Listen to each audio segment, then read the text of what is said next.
नमस्कार दोस्तों, मेरा नाम डॉक्टर नोवेश। आज जो हम सीरीज चला रहे हैं गर्भाशय के मासूमासी गोली के ऊपर, उसी के ऊपर आज हम चर्चा करेंगे।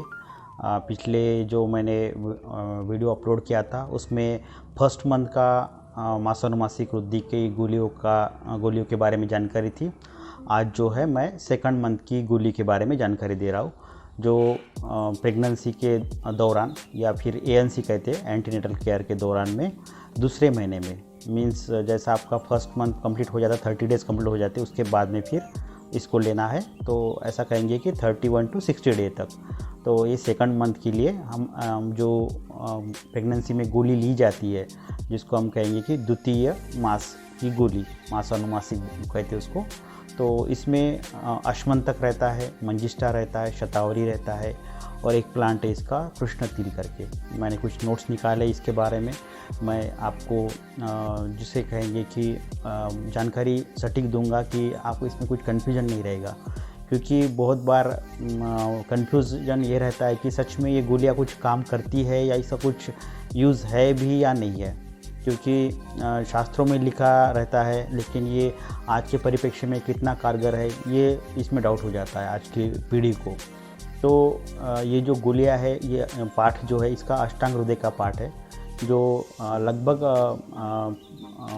550 शताब्दी में, 550 शताब्दी में इसको लिखा गया है ग्रंथ को, अष्टांग हृदय को, या फिर 6ठी शताब्दी में हम कहेंगे, मोटा मोटी 6ठी शताब्दी में इसको लिखा गया है। और वहाँ उससे पहले भी लिखा है, ये चरक संहिता में भी लिखा है ये पाठ, जो लगभग 2000 साल पुराना है, ईसा पूर्व 2000 साल पुराना, लगभग आज से 4000 साल पुराना कहेंगे हम। जो चरक संहिता का ग्रंथ जो है उसमें भी वर्णित है, ये अष्टांग हृदय में भी वर्णित है। तो इसमें जो 4 प्लांट है, अश्वंतक मीन्स कांचनार है, बहुहाइनिया वेराइगाटा इसका लैटिन नेम आता है, कृष्णतिल का सेसैमम इंडिकम आता है, मंजिष्ठा रूबिया कॉर्डिफोलिया, और शतावरी एस्पैरागस रैसिमोसस। सबको शतावरी शायद पता होगा, शतावरी कल्प आता है, या शतावरी की कुछ और भी दवाई आती है मार्केट में, लेडीज़ को लगभग शतावरी पता रहती है। तो हम ये जो 4 घटक है, ओनली 4 इसमें कंटेंट्स है इस गोली में, और इस कंटेंट्स का क्या उपयोग होता है हमारे शरीर के ऊपर, वो हम एक एक करके जानेंगे। सेकंड मंथ की बात चल रही है हमारी, इसमें अश्वंतक करके है, कांचनार करके। तो ये जो है शुक्र बीज जो रहता है, ये एज ए फॉरेन बॉडी करके लेडीज़ का शरीर लेते हैं। तो इसको एक्सेप्ट करने के लिए ये जो अश्वंतक है ये मेनली काम में आता है। बहुत बार होता है कि इसको बाहर फेंकने के लिए सोचते हैं, कोई भी फॉरेन बॉडी हमारे शरीर में रहती है तो ये इजीली एक्सेप्ट नहीं हो पाता है कोई भी फॉरेन बॉडी। तो इसको एक तो ये ले लेगा, नहीं तो फिर इसको बाहर फेंक देगा। लेकिन ये हार्मोन्स जो है इस तरह से बनाया जाता है अश्वंतक के कारण में, संतुलन करते हैं हार्मोन्स का, कि इसको बाहर नहीं फेंकता है, ये शरीर जो है हमारा बाहर नहीं फेंकता है। और जो है ब्लीडिंग का इसमें कुछ चांसेस रहते हैं, वो भी ब्लीडिंग के चांसेस कम हो जाते हैं अश्वंतक अगर लेना है तो, या लेते रहे तो। इसमें मेनली इसकी छाल जो है वो यूज़ में लाते हैं अश्वंतक की या फिर कांचनार की। दूसरा एक है कृष्ण तिल, इसमें एक सेसामिन करके एक घटक है इसका, और दूसरा है सेसेमोलिन करके, 2 घटक इसमें रहते हैं मेनली। और भी बहुत सारे घटक है, लेकिन हम इसका और हमारे जो गर्भ का इसमें क्या जिसे कहेंगे तालमेल बैठता है, उसी के बारे में हम चर्चा करेंगे। तो सेसामिन और सेसामोलिन करके 2 घटक है। तो ये पेशी रक्षक अच्छे तरह से करते, पेशी की रक्षा करते हैं, सेल्स की रक्षा करने में ये अच्छे रहते हैं। कुछ स्त्रियों में लगभग 2 to 4% लेडीज़ में ऑटोइम्यून डिसीज़ के चांसेस ज़्यादा रहते हैं। उसे कहते हैं एंटी फॉस्फोलिपिड सिंड्रोम, इस तरह से उसका मॉडर्न या में इसका नाम दिया गया है। तो ये सिंड्रोम का इसमें जो ब्लड में जो है क्लॉट होने के चांसेस रहते हैं, या हो जाते हैं, ब्लड में क्लॉट होते हैं। तो ये ना होने का जो है, ये होने नहीं देना, इसका ये कृष्ण तिल का काम रहता है।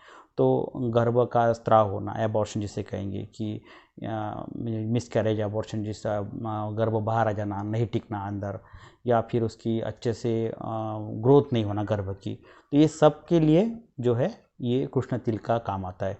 तो जो ब्रेन में जो गांठ हो जाती है जो उसमें गर्भ है उसके ब्रेन में जो गांठें होती है वो रोकने के लिए कृष्ण तिल का काम आता है। तो गर्भ की बौद्धिक वाढ़ के लिए भी इसका उपयोग हो जाता है।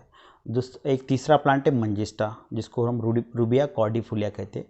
तो ये वायरस और बैक्टीरिया के इसमें संरक्षक करके काम में आता है।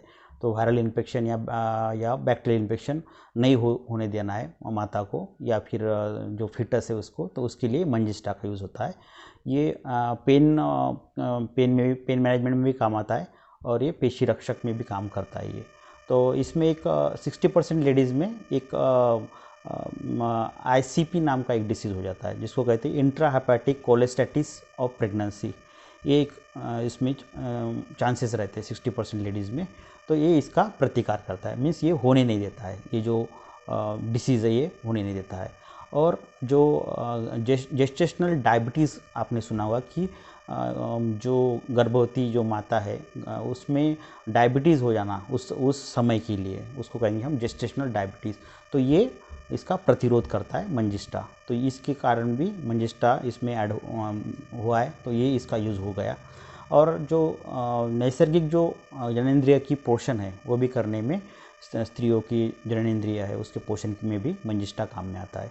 और लास्ट जो है वो है शतावरी। तो शतावरी तो सबको ही पता है। इसका मेनली इसमें जो रोल आता है वो आता है कि जो नाउसिया है, वोमिटिंग है या गले में कुछ ज़्यादा गर्माहट है, इस तरह से लेडीज़ में पाया जाता है ये सेकंड मंथ में। तो ये कम करने है, पित्त दोष बढ़ जाता है ना इसमें इसी कारण, क्योंकि गोनाडोट्रोपिन हार्मोन जो है ये इसमें सेकंड मंथ में बढ़ जाता है। तो ये नियंत्रण करने के लिए।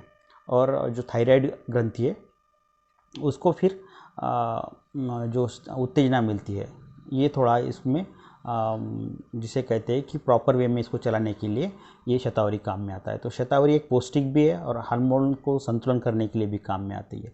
और जो पित्त का बढ़ा हुआ है, पित्त प्रकोप के कारण जो वोमिटिंग है, नाउशिया है या गले में जलन है इस तरह से, या फिर रेट्रोस्टर्नल बर्निंग सेंसेशन है इस तरह, तो ये सभी कम करने के लिए शतावरी का रोल आता है। तो ये 4 प्लांट मेनली, 4 ही प्लांट रहते हैं, मेनली का कोई विषय नहीं इसमें, तो 4 ही प्लांट है दूसरे मंथ की टैबलेट में।